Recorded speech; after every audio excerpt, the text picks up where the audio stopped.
Hello, friends, and welcome to episode numero trois. Trois is French for three of Nostalgia Talk. I'm James, and before I introduce the guest, I just want to say one quick little thing. My friend Sasha's birthday is this weekend, and she is asking for donations for Alzheimer's disease. She has started up a fundraiser, and I'll put the link to the fundraiser in the description below. Alzheimer's is an issue that has hit my family close to home very recently because some of you probably know this, but I just lost my grandmother to Alzheimer's disease. So if you could donate, please do that.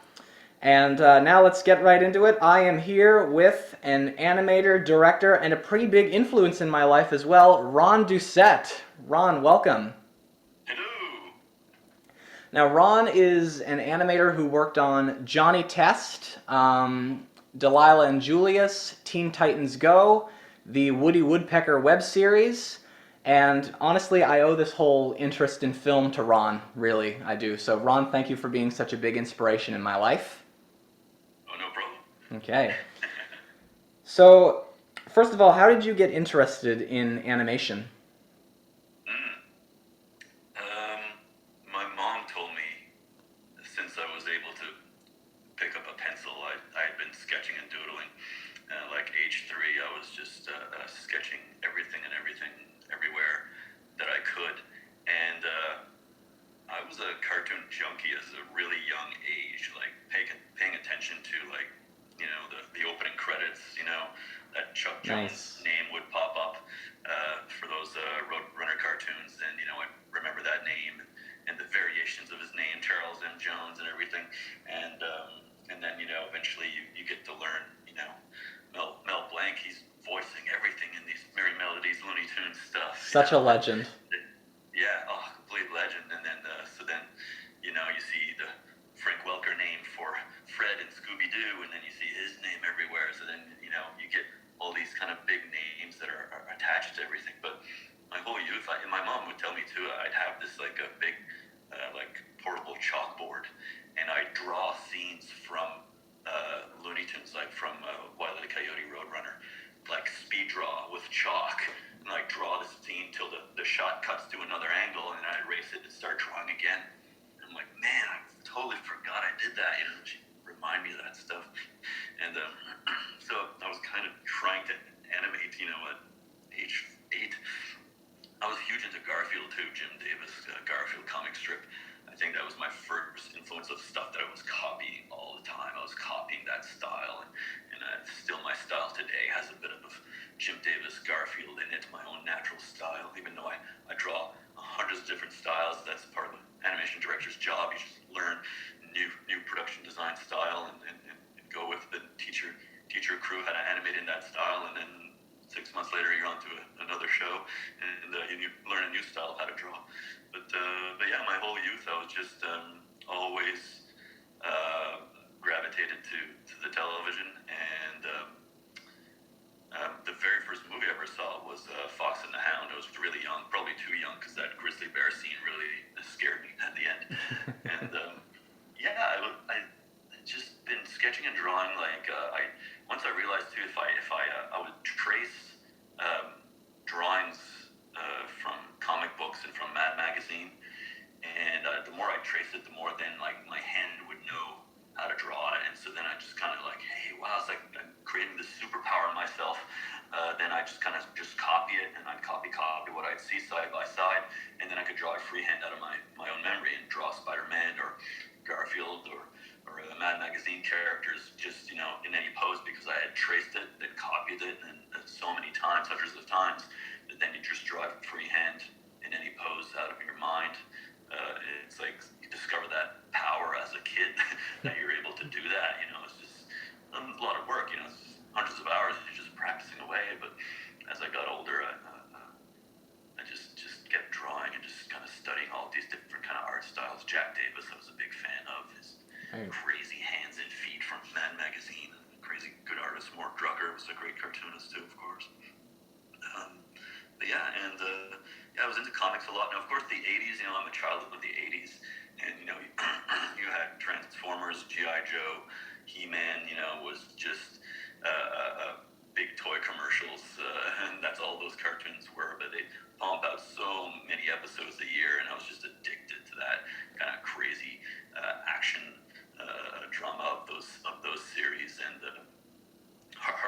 copy those styles, versus something like the Garfield animated series or Smurfs or anything like that. It was more of what I was into drawing, but yeah. And so my whole childhood I was just drawing constantly, watching, studying cartoons and comics all the time, and I didn't know what I wanted to do with my life. I'm a few months away from graduating high school, and my parents are like kind of bugging me, poking me, sort of thing, like, so what are you gonna do, kind of thing. I know the feeling. I still don't. Yeah, I was like, I still don't know, and didn't have the best kind of counselor in school because I was kind of like, well, I like cartooning, I like animation, I like comics, and him just like me, and this is, at the dawn of the internet's just barely alive at this point. We're talking mid-90s. Right. And we both didn't really know you could take an animation course, like traditional paper and pencil, light table, Disney style kind of like animation course. I was oblivious that they existed. And so my dad was the one that was researching it and was like, well, there's this new revamped graphic design course in the Valley, in Annapolis Valley, in Middleton. And, they just went from kind of like old school graphic design, X-Acto knives and glue guns and letterpress to digital. And so, hey, you like computers? You've been dabbling in computers in my whole teenage life, and it seems to be like art as well, art and computers put together. And I'd be like, yeah, whatever. So like, yeah, sure. So I applied, and didn't have the best high school grades at all, and still got in. And I was like, okay, cool, that was it. And unlike high school, it was all subject matters that I could get into. I was all interested in. There was Right. illustration course, advertising design course, history of graphic design, graphic arts, typography, computer digital painting. So it was all these kind of new things to me, but I was like just stuff I was interested in. Like there was the odd class, in high school, depending on the teacher. Like I love my biology teacher because he was just really interesting. Grade 9 physics teacher, they just make the class cool and interesting and exciting kind of thing. So the odd ones, but most of the time I was just not interested in the subject matter in high school. But in college, these were all subject matters. So I was like, yeah, I can get into this. It's all kind of art and design related stuff. I had I had applied to NASCAD, the Nova Scotia College of Art and Design, for like the basic kind of 4-year fine arts program. I got accepted. When I saw the tuition, it just scared me. Jeez. It was just unbelievably high, and like the student loan that I applied for the community college one, I mean the tuition was like under $1,000 back then. Right. And I had found this room and board, this furnished basement of this nice old lady's house that was in town that I could live in 5 days a week. I'd carpool back home, the hour and a half drive back to my parents' place every weekend to do laundry. And it was like paid her $70 cash every week, and that was it. I'd have a bed, a TV. She'd make me supper every night, so it was great. And so I get to Middleton to take this 2-year course, and it was just, this is all subject matter that I like and I was interested in. So I'm making great marks, because it's just project-based stuff. There's And it's stuff you're passionate about too. Yeah, exactly. It was all project-based stuff and all that, and I excelled at it because I had no life. I'd just be there day and night, and like I said, the internet was brand new kind of thing, kind of launching away in my world kind of sort of thing, and just learning the software. It was like Photoshop, Illustrator, Freehand, Fireworks, PageMaker, all these kind of desktop publishing, graphics making software, and it just clicked with me. It was like, yeah, this is right up my alley. In high school, I had one on my home computer called Paint Shop Pro. I was a rinky-dink Photoshop Lite kind of thing to just kind of manipulate images and stuff like that. And in college, in this graphic design course, course. I had all this nice software. And so for 2 years, it just went by like that. We just did those courses, did all those projects, had good marks, and I was completely accepting of the fact that I'm like, okay, this is going to be my career. I'm going to be a graphic designer. Started looking at job posts in Halifax and everything. That was an hour and a half away from this college, and I was like looking at job posts, and it's like looking at salaries and looking at options. It was like, yep, this is going to be it. And my parents, I think they knew even more than me, better than me, of how they wanted me to be in college forever. Even when I finished another 2-year animation course, they were like, so what course are you going to take next? I'm like, I'm done. It was like 4 years total, 2 years of graphic design, 2 years of animation. I was like, I'm done. I guess college isn't really much of a quote-unquote career. Yeah, no. It's like, I don't know if she just liked the thought of me being in college and being a good student, successful student, because I was, like I said, just barely scraping by in high school, passing by the skin of my teeth. And in college, I'm doing great marks, great projects, doing great work. And I think she just kind of almost wanted to keep me in there because I was doing so well. But yeah, so at the end of the 2-year graphic design course, it was literally a newspaper article that I saw. Oh, nice. I don't know how I was on it. Yeah. I don't know how I had a newspaper. Except for Garfield comic strips, is not something that I seek out anytime, even in my childhood. And I saw a newspaper article about a brand new digital animation course opening up in Truro. That's just an hour north from Halifax.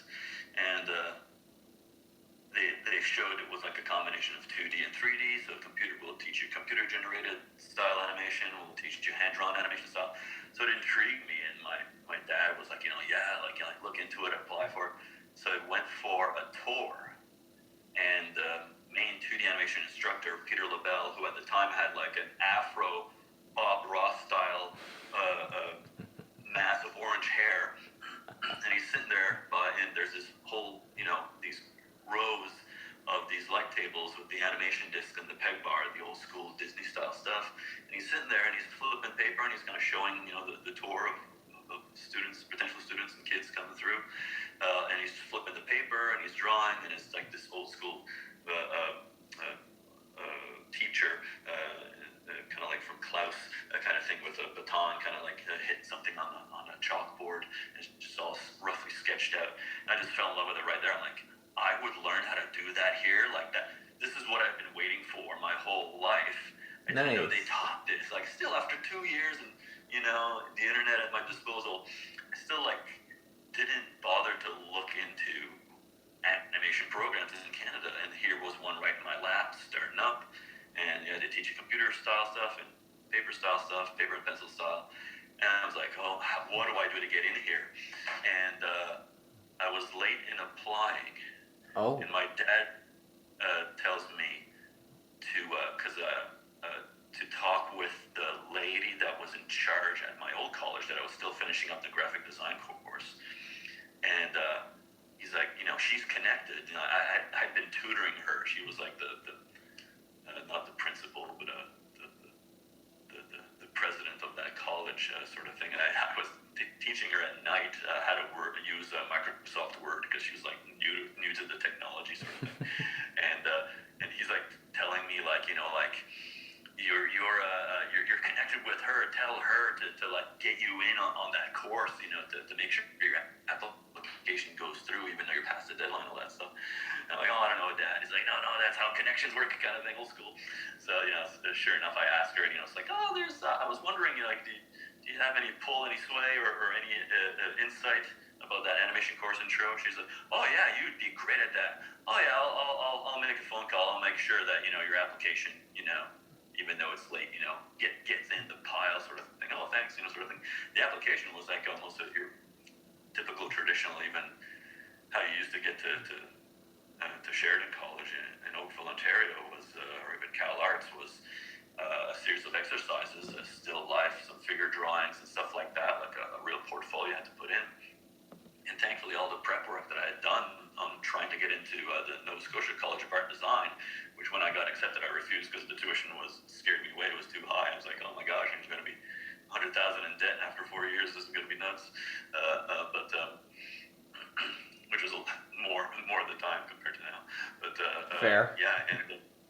And so I did the portfolio thing and waited, and then got the thing back in the mail, and was like, you get all nervous. You get this package in the mail. It's pretty thick. You're like, holy crap! You rip it open. It's like, yep, you got accepted in the course. And nice. two-year digital animation course, and I was like, holy crap, here we go. So that's how I got into it and did that for 2 years, I didn't click, I didn't jive with the CG, the computer-generated 3D animation part of it.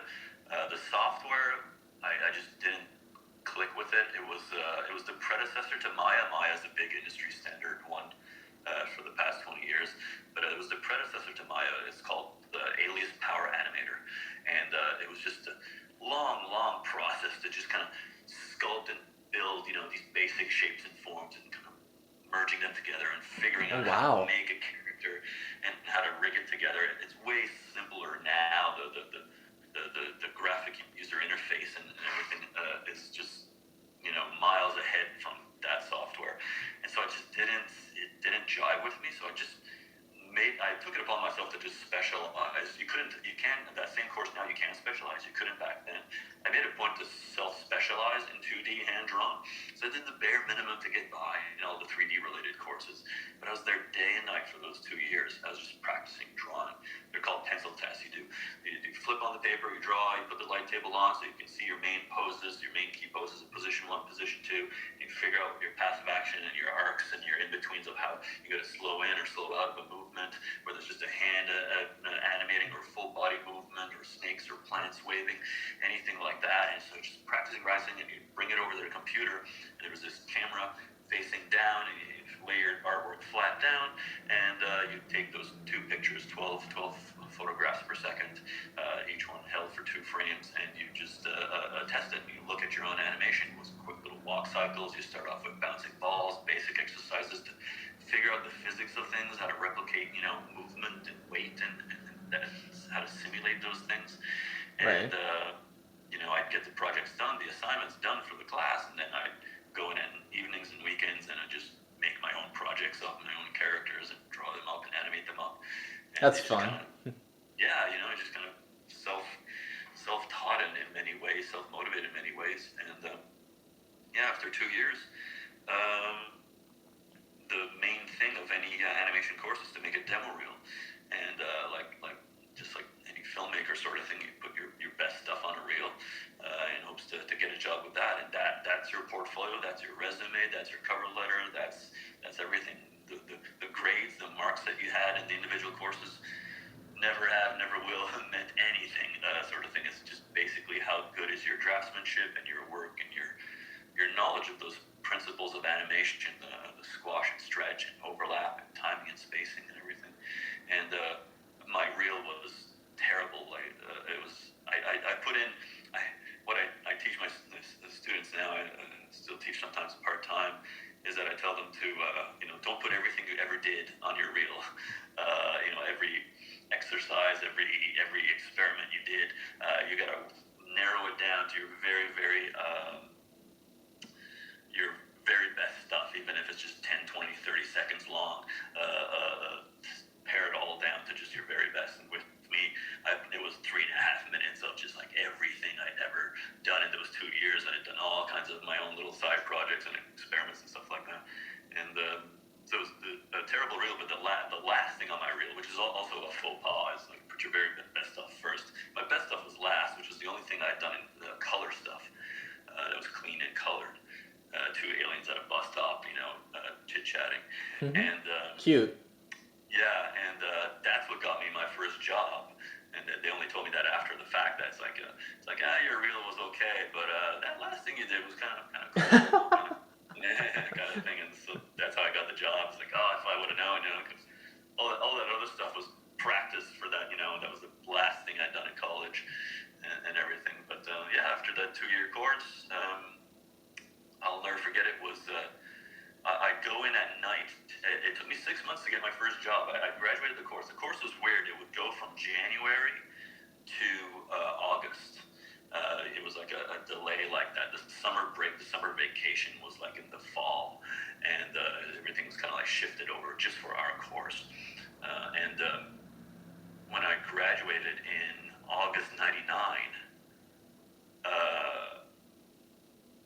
your swipe key, your key card, is supposed to be deactivated. Doesn't work because you're no longer a student, kind of thing. But my teacher, Peter LaBelle, with the afro of orange hair, he made sure that my key card still worked. And so I just go there at night and use a computer to kind of like just keep tweaking my demo reel, which was all like on Adobe Premiere, timeline, and you'd burn it onto, you'd record it onto VHS tape, you'd make a copy made on CD or DVD, VOD sort of thing, VCD, and but at night I'd check emails and I'd apply online to all these jobs, and this is like '99, so still the internet, for job posts for animation, like there wasn't too much out there, and even if there were, I wasn't in the industry, and I wasn't aware of the industry. Like there wasn't too many studios hiring at the time either, or anything like that. And I took a storyboard test for Ed, Ed, and Eddie, that show that was being done in Vancouver by Danny Antonisi. And I was excited about that, the potential of moving out to Vancouver. Like I always wanted to visit that city. Oh man, and it's like I was really proud of that test. I thought it looked really good, and I was one of there's something like 40 applicants, and so they're keeping in touch with me through email, and they're like, okay, it's between you and another guy, we're just looking for one more position, we can't decide. And I'm like, oh, I'd really like to get out there. I'm in touch with the line producer there on the show, and she goes, by the way, where are you at in what's your address? So, oh, I'm over here in Halifax. Oh, but I'll move at the drop of a hat. She goes, oh, so you haven't been a resident of British Columbia as of December 31st of the previous year? That means you're not eligible for tax credit, for labor tax credit for us. Oh my God. I'm sorry, we wouldn't be able to hire you anyways. So that was my first lesson on how the labor tax credit system works in film and television in Canada, and how close to around half of every budget on a show, you get, as a government kickback based on how much you've spent on salaries on labor. In animation, 80% of every budget is labor, it's people's salaries. Unlike live action, because you've got sets to build and rooms to rent and everything, it's closer to around half, about 50% of the production's budget are people's salaries. The other half is everything else, the infrastructure and the building and rental cars and everything else that goes into productions. And so, but in animation, it's mostly just butts and seats. Artists just, at a computer, at a desk, drawing or animating away, painting away. So I was new to the whole labor tax credit thing, and the fact that, I was like, oh, they can't hire me because if I was there, then half my salary can't be accounted for. They wouldn't get back. So I was so bummed out. And but I'll never forget, it was the year 2000 on the day before Valentine's Day.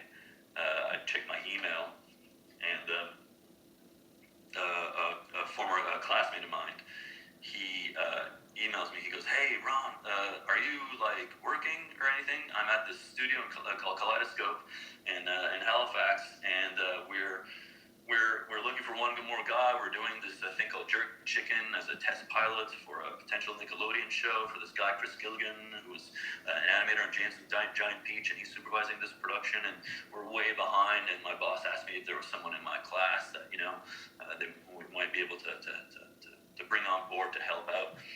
And so it was hopped on the Acadian Lines bus, and I was there the next day. And oh wow, it's a big city in Halifax. And showed my demo reel, and they're like, "Yeah, pretty good. Okay, you're hired." Didn't get paid for I think it was 4 weeks. It was testing me out kind of thing. And finally, started paying me. I think it was, how much was that? I think it was $5.50 a week. And after a few months, it was $6.50 a week.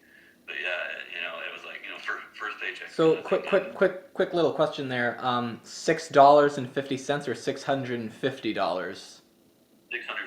Oh my God. Yeah, exactly. Yeah, started off as $550 salary, and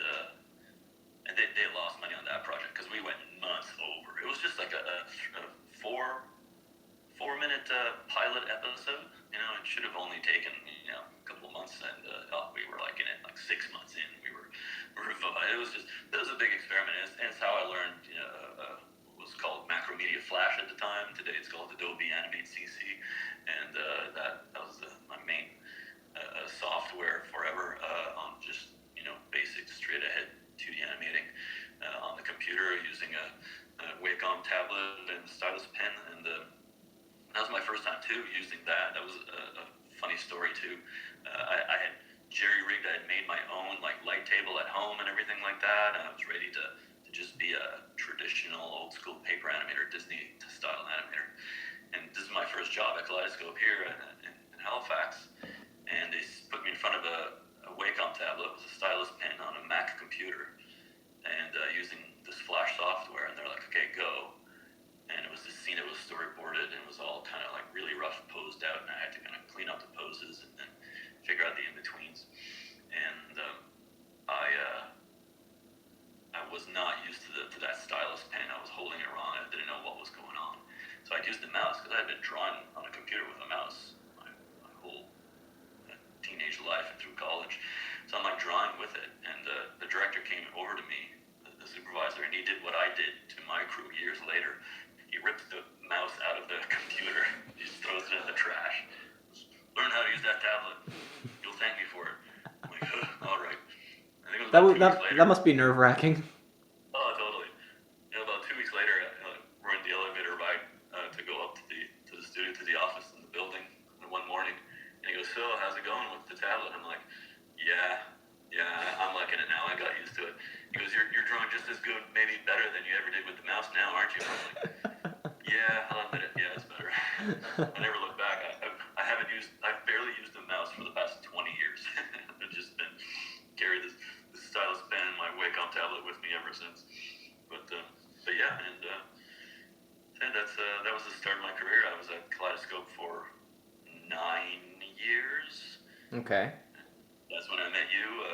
I was a few years in, and I'd just been a huge fan of the Muppets my whole childhood. And one day something just clicked. I don't know if I saw a clip online or anything like that. YouTube was pretty new. Right. I saw something online. Something that was a particularly energetic, animated, I don't know if it was an old Muppet thing or a new video, and it clicked in me. I'm like, Puppets follows the same laws of physics, the same rules of movement as animation. Except it's a little more physical, though, I find. Yeah.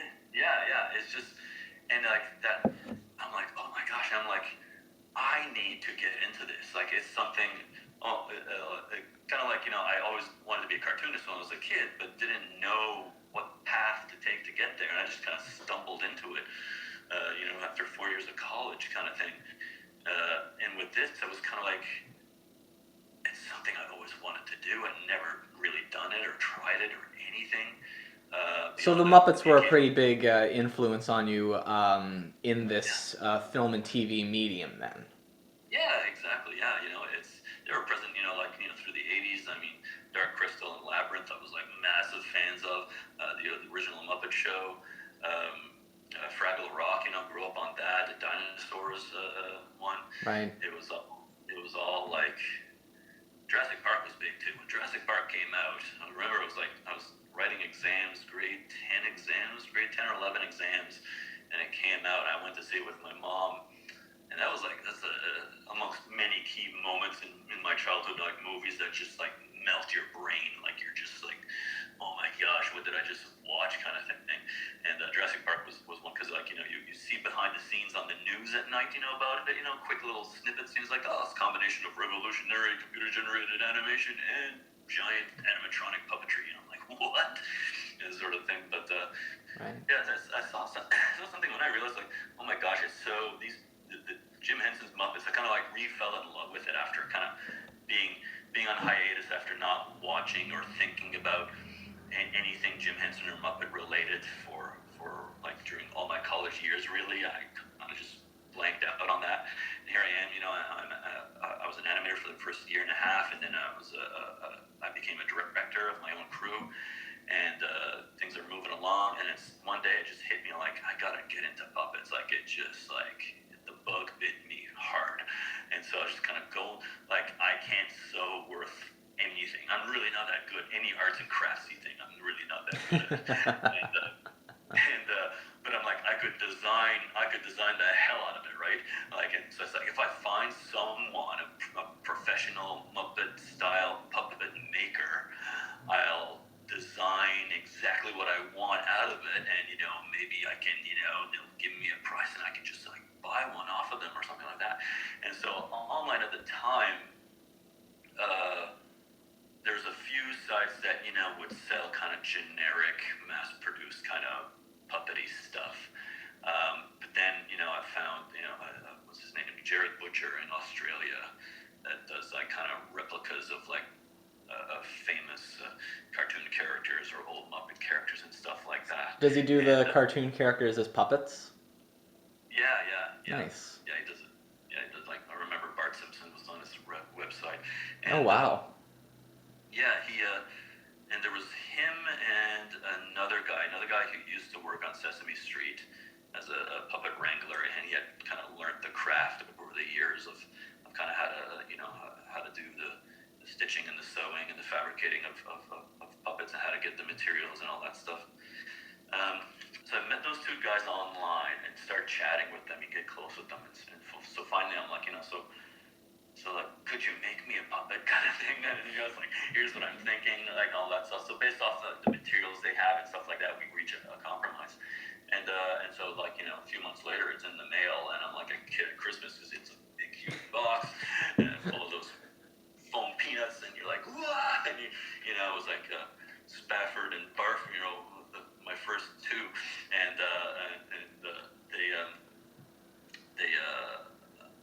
they were very kind of Henson style kind of colors and design. They very much did look like Muppets. I found when I met you, I actually thought that Barf was in fact an actual Muppet. And for anyone watching and is disgusted by the name Barf, please don't be. So it's two F's. Yeah. But yeah. Yeah. Yeah, he's very homely, kind of a Tully kind of looking kind of thing. But yeah, and so those were my two, and that started my addiction. I ended up with I had like 16 at one point, various puppets, and those two were definitely a fond place in my heart. And so then went to where was it, Future Shop or Radio Shack or someplace, bought a camera and it's like I'm gonna film this stuff, and I got a tripod and I was just gonna like, it was all improv. I think I wrote 2 scripts out of hundreds of episodes of just me and someone else, or me interacting with human, just sitting on the couch and I'm behind the couch and I'm just we make stuff up. Sometimes we like, okay, this is what we're gonna talk about. We talk about it for 10 seconds and then okay, click record, roll camera, and that was it. No preparation. And it was the best too, like going outside, sort of thing, and have someone else kind of. That's always fun, filming on location. Talking with random people on the street, sort of thing. There's tons of that stuff on YouTube now, but this is like, and then that's how I met you. Your dad. I was just about to tell that story. Yeah. Yeah, I'm trying to remember it. Your dad emailed me, and he goes, "Hey, my son is like a huge fan of your website, of your videos. Is there some way he could meet you or anything like that?"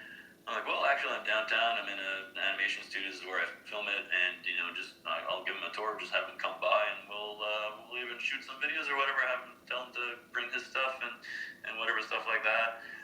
And he was over the moon. He was like, "Oh my God, James is gonna be so excited." And sure enough, there you are. How old were you? I was 7, so this would have been somewhere, and I think I even remember the date. Maybe not the exact date, but I know that it was somewhere in November of 2006. And I'm gonna put Ron's YouTube channel in the corner of this video if anyone would like to check out his web show. It's called the Whippets, which not only are the puppets very similar to the Muppets, but the name is very similar to the Muppets. And I've been on that show a few times doing some improv. I had a much higher voice than I do now. We shot when I was 8, 9, and 10, and now I'm 21 years old, which is kind of freaky. So if you want to watch Ron and me and any of his fellow puppeteers that worked with him on the Whippets, just feel free to click the corner of the video. Yeah, and yeah, that's when I met you, and man, you were bouncing off the walls. You were so enthusiastic, so energetic. My dad had warned me. He's like, no, he's really into Muppets. Mm-hmm. Like you're gonna have your hands full. I'm like, oh yeah, bring it on. Like I had some kids toured through to see, like, because yeah, we were doing Oliver's Adventures. This like in 2005. We were finishing up all his adventures. We would have been into Delilah and Julius by then, maybe, and Johnny Test, had started. That was more like 2006 and 7, maybe. And but yeah. So I was there when I remember being there when I met you for the first time, watching you work on Johnny Test, which I had never seen before. I had been watching Delilah and Julius, and what was her name? Amy, the one who helped me meet you. Yes. Amy. Yeah. Hi, Amy. If you are watching this. Yeah, she told me that you had been working on Delilah and Julius, and I had been watching it at the time. I haven't seen it in years, but yeah. I was actually going to get into a bit of Delilah and Julius, but before I do, I have a little something I'd like to show you. Ooh, okay. I did some digging as I was preparing for this, and I found this. Whippets coloring book. This was given to. I know you actually can't really see the coloring book on camera, but I'll put a little picture of it in the final edit. This was given to me by Ron when I was 10 years old, and I came into the studio to do a bunch of improvised skits. I was basically his co-director, because in the videos you can hear me doing the lines when I was 10 years old. Oh, God, I wish I had planned something. I have colored quite a vast majority of it. I'm still looking through it here. There's Barf, Razzle, Jimmy, Monkalope. I don't know why Monkalope is not colored. There's Stafford. Yeah. And Jerry. Man. Yeah, I haven't seen that since probably then. So, going into a bit of Delilah and Julius, you were you directed some episodes of that show. Like, not just animation directed, like you were the actual director. Yeah. Yeah, it's like on Oliver's Adventures, that was like my first thing. And I was so unprepared. It was like a year and a half of just animating on various things. Then we did the pilot episode, which was just a series of 10 2-minute shorts of that show, that concept, kind of like a trial run.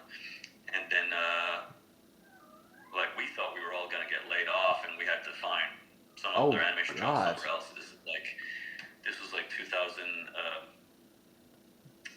when was it? 2001, 2002, 2002-ish. Okay. Yeah, it was like we were done, and we were like a crew of 10 doing everything, the backgrounds, boards, animation, everything on those 2-minute shorts. And then it was over, and our bosses really are like not saying anything. And so everyone's getting laid off one by one. Even the web programmer and the graphic designers getting laid off. And so we're like updating our demo reels, and we're like looking online. And there's just me, James, and Curtis left, kind of the original 3 beyond Sean Scott. Sean Scott was the director on the original Oliver's Adventures shorts. It was called Always Under the Bed Adventures, and he went on to create Doodles in PEI, Charlottetown PEI. Then he co-created Jimmy Two Shoes for Teletoon. Nice. And yeah, and so I learned a lot from him. Great designer and board artist. And yeah, he leaves. So it's just me, Curtis, and James, the original 3 beyond Sean Scott. And then one day, Steve Camo, one of the 2 owners of Kaleidoscope, comes down with a wheelbarrow full of VHS tapes of accumulated animation applications over the last 6 months. And he goes, okay, we just got the gig with Teletoon, 3 years, 79 7-minute episodes, 3 years of work, $6.5 million. Which one of you 3 want to direct it? And Curtis and James just kind of like looked at me, pointed at me, and I'm like, Sure, screw it. Fuck it. No clue what I was getting into. Even I put up ads online at the time. There's only like one crappy site called AWN that you would post up ads for for animation jobs. And so I posted up an ad, Flash animators needed to start in 2 months on this long contract. And so I got all these CDs in of people's work, programming and doing web motion graphics with Flash. And it's like, okay. So I put up a new ad saying, just need 2D traditional animators. I figured I'll fool them. They'll come here and then they'll be like, hey, whoa, where's the drawing desk? Where's the light tables? Where's the paper and pencil? Fooled ya! You're all gonna use tablets and stylus pens on a Mac computer using this crazy software. And it did fool quite a few of them. Like, they'd come in first day, they're like, what have I gotten myself into? Don't worry, wow. I'll teach you how to use the software and the pen tablet, and they're all new to it. Most of them had, some were computer illiterate still. Like, this is like 2001, 2002, and still, out of college, people really new to any kind of graphics animation kind of program, especially if they were out of an animation course. And I was crazy lucky too. Like, I was crazy lucky. I had Curtis Carey and James Boyd. They were like my Will Riker and Spock. They were like my second in commands. They were great. They designed and supervised and designed the models, the character builds, and supervised the animation for me. And I had Brian Howell. He was like co-director with me, old school guy, live action and CG and visual effects guy. And so he took care of like cutting the animatic together, which is like putting the storyboard together with the voice records and timing out each 7-minute episode. He'd take the lead on all the voice records and all the post-production side of things, the sound effects, music, and audio mixing. But he kind of took care of the front end and the back end, and I took care of everything else in the middle, all the visuals, the designs, the storyboards, the BG layout, the BG paint, rough animation, cleanup animation, coloring, all that stuff. It was a crew of 50 people too. Jeez. Still to this day, one of the biggest crews I had to kind of manage across all these multiple departments. 55, and that's not counting all the post guys and all and the audio guys and all that stuff. But yeah, and so I had 2 months to crew up with that, and it all staggers, right? You start each department, each phase of the production pipeline separately, so it gives you kind of a chance to kind of slowly ramp up. And yeah, that was like the first kind of show that I was like co-directing with, and then like halfway through that, Brian Howell left. Brendan McGrath was my production manager, and he stayed on. And so we were like a really good team, kind of like together like that. As a production manager, he took care of all like human resources stuff and payroll stuff, the crew management, deadlines and people's quotas and all that stuff. And I was able to focus on all the quality control at every step of the game. And when Brian Howell left, then it was just basically, okay, it's just me now for the second half of that 3-year 79 7-minute episode run, and so kind of took with that. And then for Delilah and Julius, again for like the first half of that, I was like directing. The second half I just kind of like took on like on more of a side role because I was too busy starting up Johnny Test season 2 and 3. Right. And so I was just kind of like helping out. Like Curtis became the main lead, the main supervisor on that. We had Nick Reigelsberg come in, kind of direct some episodes of that, like about half of the episodes. He passed away just a year ago too, unfortunately. He was old school too. He was a director on the Conan the Barbarian animated series in the 80s. Like, he was just old school stuff. He was great. But yeah, and Delilah and Julius directed about half of the episodes of that, and that was your typical teen spy show, kind of a drama show. That was a big rude awakening, because like Oliver's Adventures was really squashy, stretchy, cartoony, almost a rough a version of like Animaniacs, Canadian-made Animaniacs, Very goofy style, basically. It was pretty wild, snappy, fast, crazy stuff. And then Delilah and Julius was like more kind of rigid, more realistic proportions. Um, Not really Samurai Jack, but Samurai Jack in the sense of like, like less line work, more just kind of shapes overlapping each other kind of thing. And it was like more like self-trace lines, like colored outlines and really, really thin hairline outlines on everything. And of course, just, had to figure out how to there's fight scenes and car chase scenes, so we had to incorporate like 3D models of cars and have that toon shader on it, like the ship in Futurama kind of thing, to have that have the outlines on it so it blends in with the hand-drawn 2D character animation. Figure all that stuff out. I remember I was a car ride over to Cape Breton to my wife's parents' place for Christmas, and I figured this will be my chance to read the first script, because over the next couple months I was going to have to start crewing up and figuring out how to do this Delilah and Julius production as I was slowly ramping down on the final episodes of Oliver's Adventures. And I'm just a few pages into the script and I'm thinking, oh God, I'm going to need like an actual design crew. I had one guy designing all of Oliver's Adventures, all the characters, Wow. the props, everything. I animated all the effects.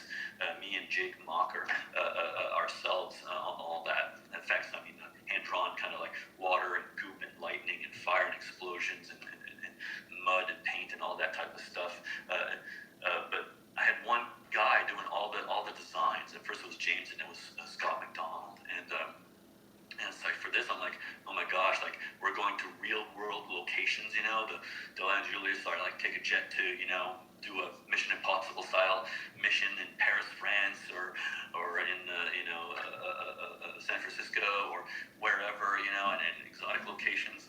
And so we're gonna need to like get photo reference, go online.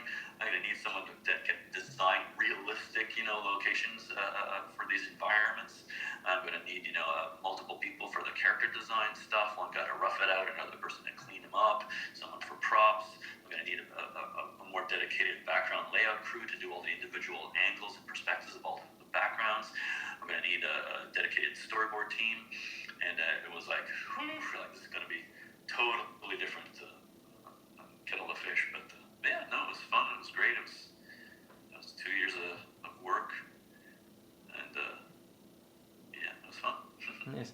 And then right from that to a series that I just mentioned, that I watched you work on when we met, and had quite a big cult following, Johnny Test. Yep, which is being rebooted right now. Oh! Yep. Are you working on it? Yeah, they revamped the design, more modern, a bit more rounded thing to it, and I believe it's Wild Brain, formerly known as DHX in BC and Vancouver, that are heading it up. But that was funny because Kaleidoscope, that's the first studio I ever worked in. We, unknowing at the time, we did it completely backwards than how it's usually done in the animation industry. Usually, a studio, when they start out on their first productions, they do what you call service work. They do other people's dirty work. It's all storyboarded, timed out, designed and everything, and then to do the labor, the most big crew intensive part of any animation production, it's just plain old character animation. It's just that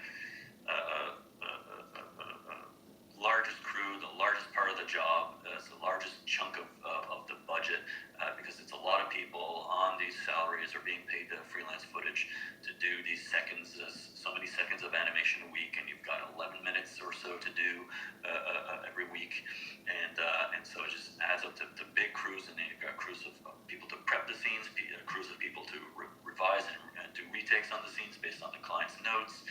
And so it's just a lot of people, a lot of chaos, really fast-paced.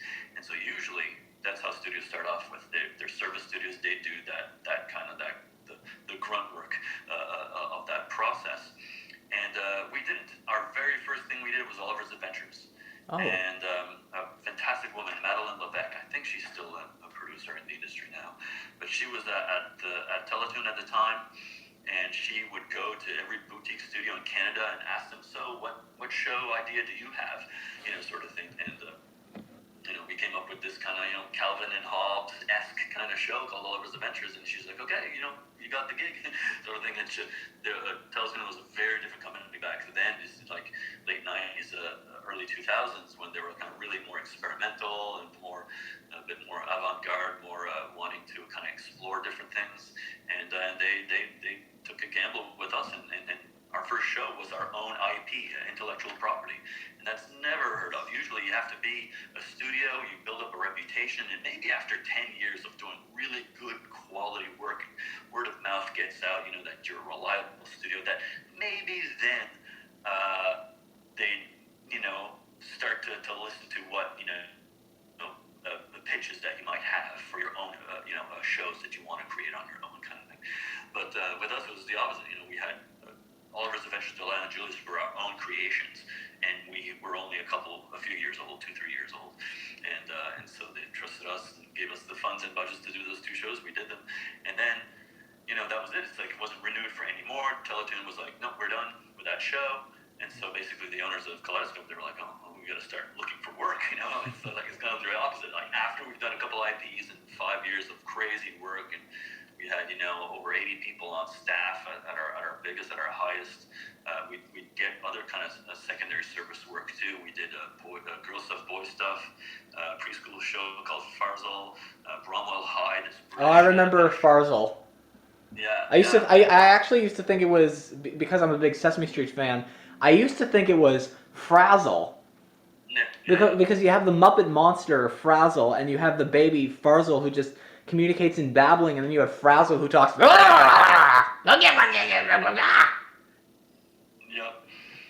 Yeah, so that was, and that came from Kids WB, which was okay. Like the little child of Warner Brothers animation. Like what Nicktoons is to Nickelodeon. And it was like just a little child. And so they had done the first season. It was all traditionally paper, hand-drawn, animated in Korea, I believe. But Scott Fellows was the director on it. But not only was he was the showrunner on it, he was the creator, he was the main writer on it. He basically wrote almost every story, every script. And so it was his baby, his show. He was one of the first people I'd ever kind of talked to that was like, man, like he's a legitimate force of nature creatively. Like he's just a mile a minute. His brain is just like, and it shows like he's written for all kinds of Nickelodeon shows. Trying to remember, Fairly Odd Parents. He'd write on the odd episode on that sometimes. But it's always cool. Fast paced, lots of like laughs per minute, lots of jokes per minute, sort of thing. And that was his show, his baby. And I don't think he had much of a budget for that first season. I think they just kind of maybe threw him a bone. Like, okay, here you go. Here's your first show. You've been such a creative force of nature, creative director and producer and writer all these years. Okay, yeah, do your own show. So they do that first show. But then we didn't know Kids WB was slowly on its way out. It was dissolving and eventually kind of just disappeared after a couple of years after we started it. But they had a co-production, co-produced for the second and third season was through a Canadian company called Cookie Jar. And so basically Cookie Jar kind of like had Johnny Test and we're shopping it around for... And also did a bunch of other kids programming like Arthur, Caillou... Johnstones, all their huge, Yeah, a bunch of others I'm probably forgetting about. Yeah. So basically, like, scripts were being written, voices were being recorded, various freelance board artists were starting to plan out all the shots, but didn't have a studio to actually do all the backgrounds and animation for it. And so this was our first foray into official kind of service work, real service work, where we're just hired guns, hired mercenaries to do a certain part of a production of someone else's work. And so they made us do a test. And like tests now are standard. It's standard now for studios to test new potential employees. That's how much tests are common now. But it is super standard. Seems reasonable. Any broadcaster, any producer with a property looking for a studio to do whatever part, designs, backgrounds, animation, good their house portfolio is or what their reputation is. They usually test them out, and so this was our very first test, and all they gave us a scene of Johnny Test season 1 on a tiny little QuickTime video. And they said, "Oh wow, replicate this scene in your Flash program." And I was like, okay. So I just got one person to do the backgrounds, another person to just kind of copy what we had in Flash, which is kind of reanimated that scene. And we're like, okay, here you go. They're like, okay, you got the job. It was $105,000 an episode, I remember, and it was 11 minutes long, and we had to pump one out. It was 1 every 2 weeks, I think. A crew of rough animators and cleanup animators. We did the backgrounds on it. And all this time, too, we were doing backgrounds still in Flash, all vector art in Flash. okay." And this had texture on it. And we're like, oh, what are we going to do? We still weren't even using After Effects to do any compositing. We do everything in Flash, and this is unheard of then and now of doing the industry standard software for 2D animation now is called Toon Boom Harmony. And to do in Harmony, all your compositing, is pretty standard because you basically composite your scenes even before they're animated. Because you bring in all your character builds, you bring in your final high-res backgrounds, you bring in all your assets and your props and vehicles, and it's all set up. And then the animator has that scene set up, and then you move their characters according to the reference of the storyboard, and then you just output render like that. If you want to add some glows and blurs and funky stuff like that, you can do it right in Harmony if you've got someone that's able to do it. Or you can just break apart all those different levels and layers and just compile it all back together in After Effects. And then we didn't even use After Effects. We just did everything in Flash. And Johnny Tested was splashes of texture on the grass and the lawns and the suburbs there in the neighborhood kind of thing. We're like, so it's okay, so we got, we had a few Photoshopped capable, good painters kind of thing in the studio, and they just kind of do these textures, and we just cut them in, masked them into our vector art backgrounds. It was all new to us. It was fast-paced, and it was good because it was our first time handling someone else's production and following their lead, and here's someone else's style sort of thing. And that the Johnny Test style was right up, it was in my wheelhouse sort of thing, and because I was more of a fan of the stylized and cartoony and fast-paced, squashy, stretchy stuff. I just finished, some Tom and Jerry and Woody Woodpecker over the last year, and I was just about to get to that. Yeah. Yeah, it was right up my alley to do that.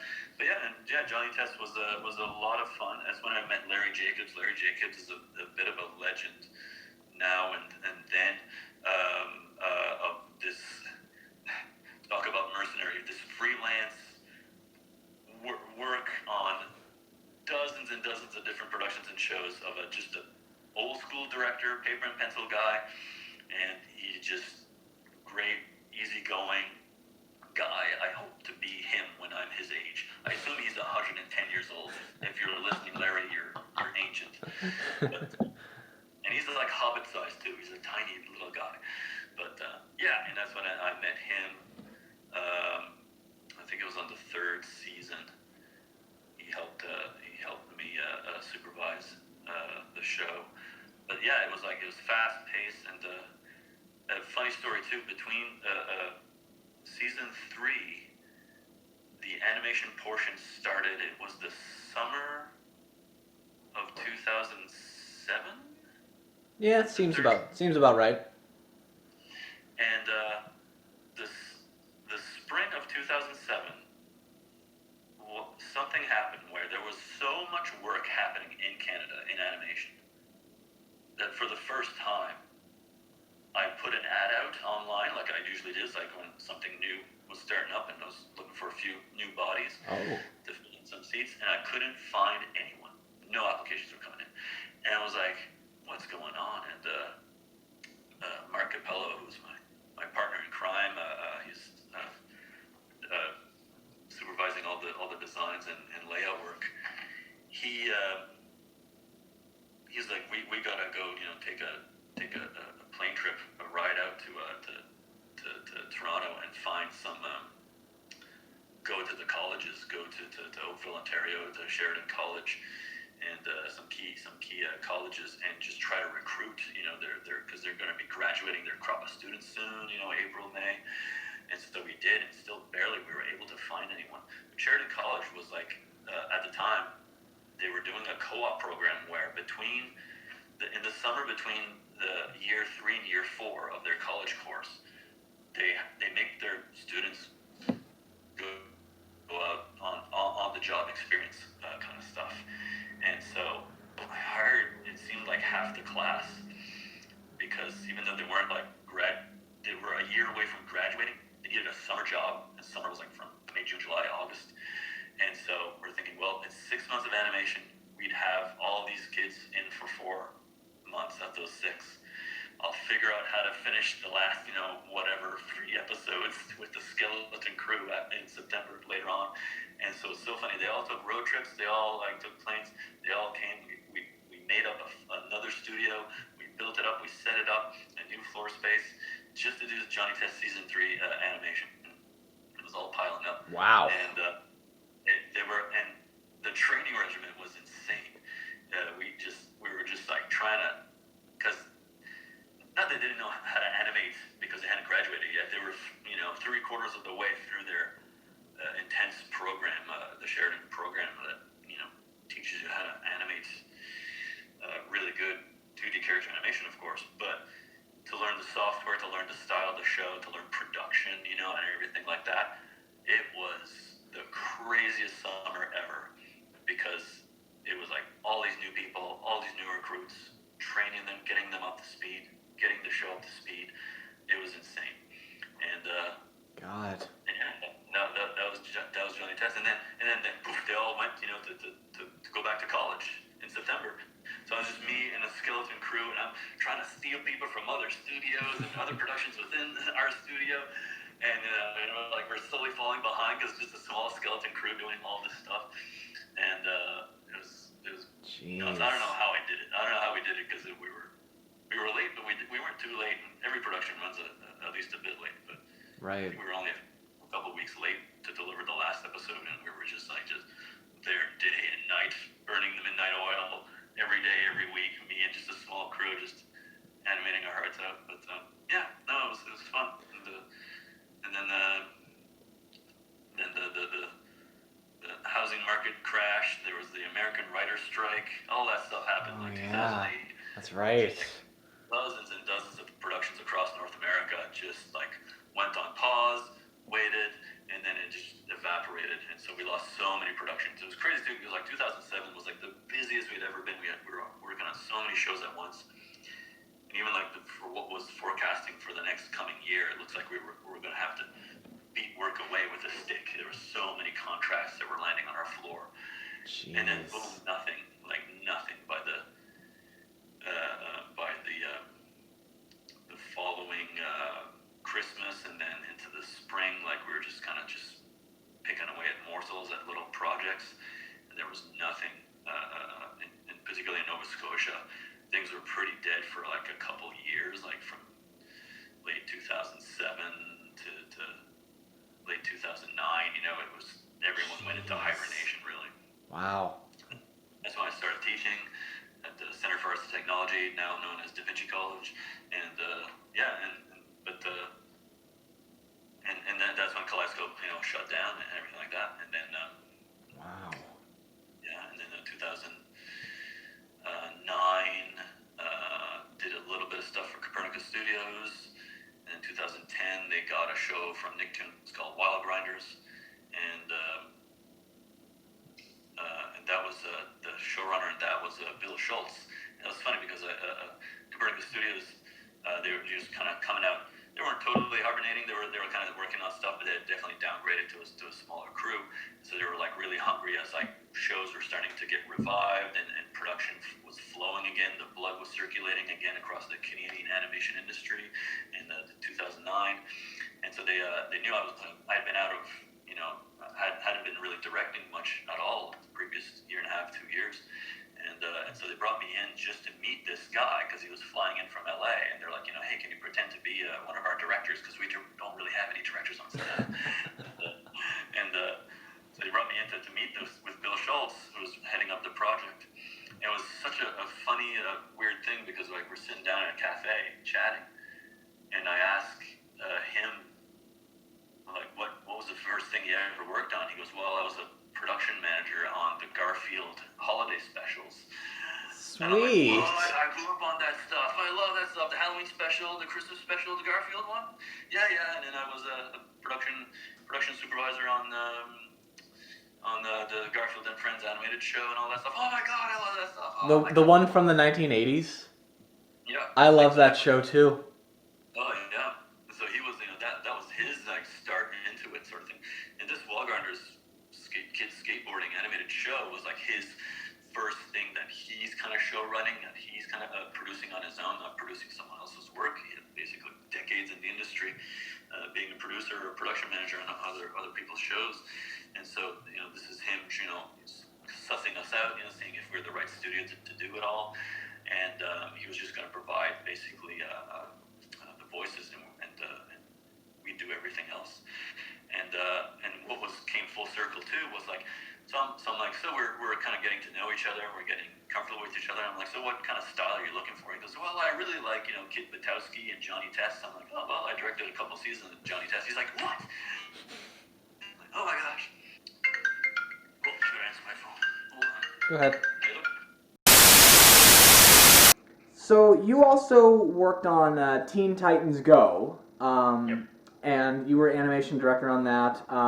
And you also did animation directing work in the film Teen Titans Go to the Movies. Was that your very first ever theatrical film? Totally, yeah. Yeah, whatever feature film stuff I dabbled in before was super tiny little stuff and foreign language stuff, Right. out of Brazil or Mexico, and so yeah, by far, yeah, it was the first one, and it was crazy too, because it was just like as the fourth season was coming to a close, Warner Brothers had been like keeping it a secret all this time that they had been writing and storyboarding and designing the movie for months, and basically they said, so how do you guys feel about delaying the start of the fifth season, because basically it had been 5 years of steady work, where it takes like a year and a little bit to do a full season for backgrounds for animation. And so this time around, it's like, let's delay the start of the fifth season for you guys by 6 months or so. Mm-hmm. Have you guys do the movie. We want you guys to do 50 to 55 minutes out of the 75-minute movie, and not only animation, but for the first time backgrounds, because for the first 4 seasons of Teen Titans Go, we weren't doing backgrounds. They were all just given to us.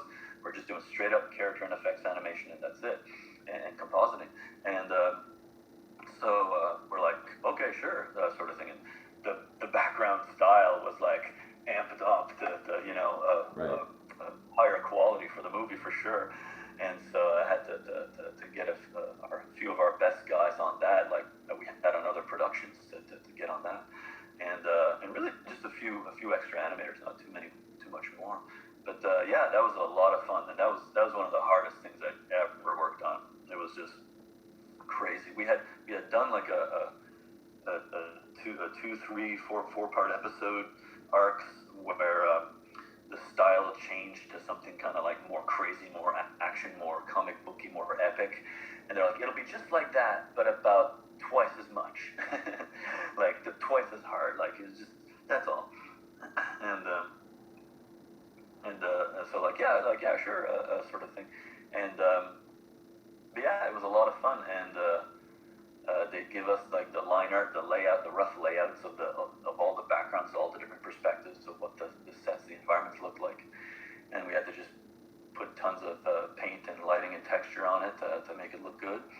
And they were just more strict, more rigorous on the animation quality. They didn't want to deviate too far off. They updated all the models, all the characters a tiny bit, and then they kept those for the following 5th season. And we went.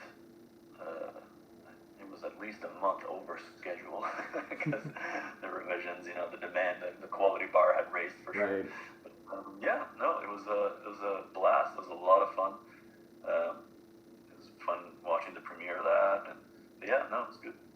Cool. Final question, and that is, you have two kids now, Abigail and I've met Abigail once. Jackson, is that your son's name? Okay. Is there, and obviously they had been, they obviously they watch cartoons occasionally, like when they were kids. Maybe there were some shows that they were watching. Are there any animated shows that are out currently in 2020 that inspire you now?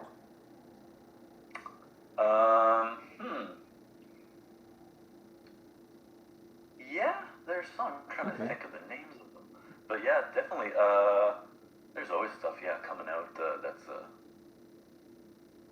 kind of resets. I really like that the Voltron series, Okay. the Voltron reboot on Netflix. That was nice for that kind of Lauren Montgomery style. Um, I really like Gravity Falls and Over the Garden Wall.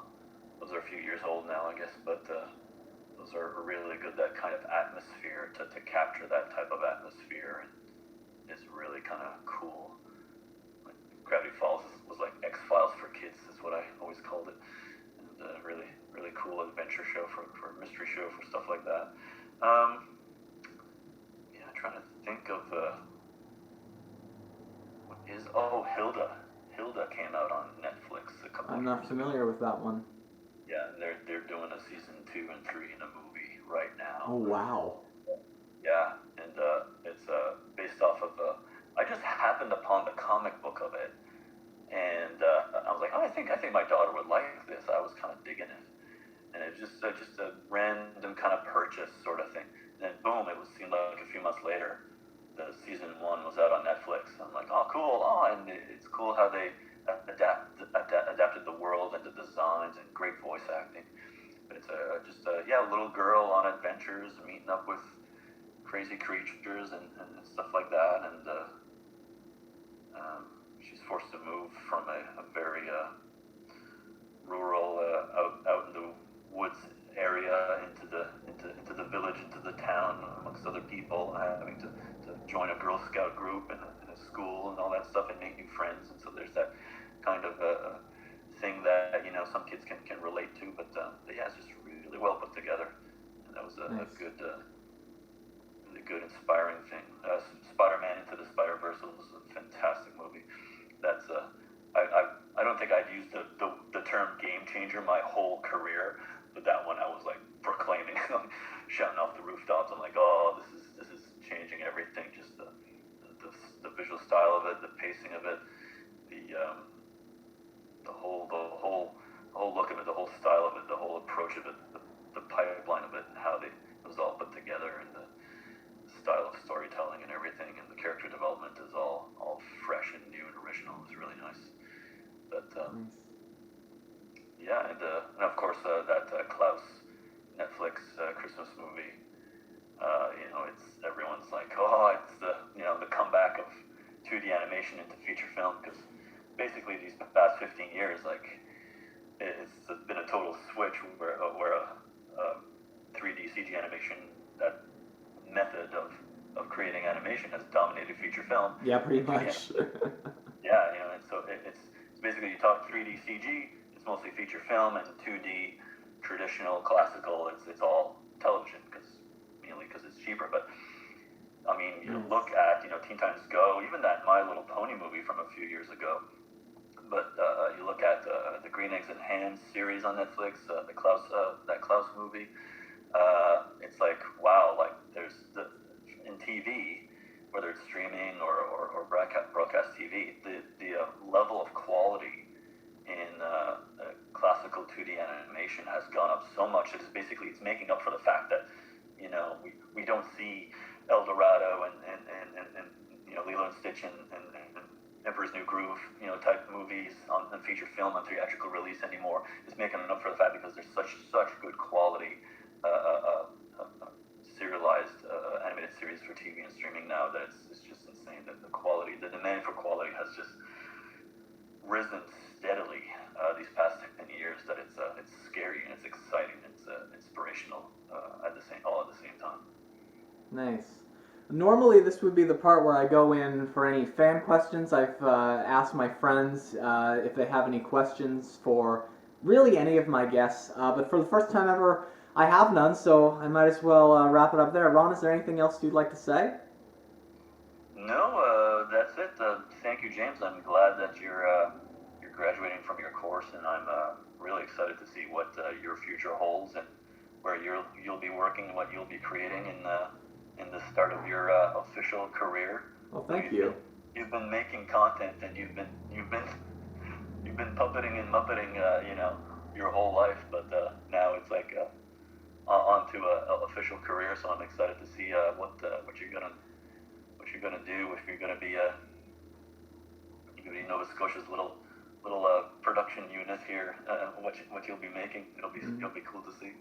Just a little thing for the viewers. Ron actually is the one who recommended the program that I'm in, the NSCC Screen Arts program.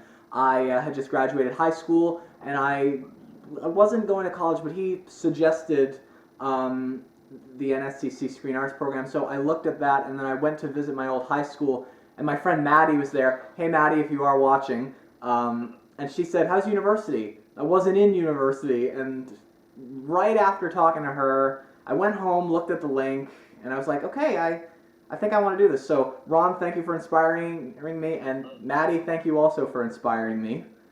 Yep. And Ron, thank you again for taking time out of your schedule to agree to do this. Anytime. Mm-hmm.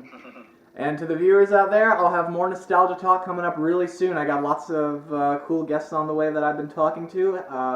I guess I can tell you this. Up next, Tim Gosley. Tim Gosley I'm going to be chatting with soon, and I'm looking forward to chatting with Tim. So I'll see you then. Peace.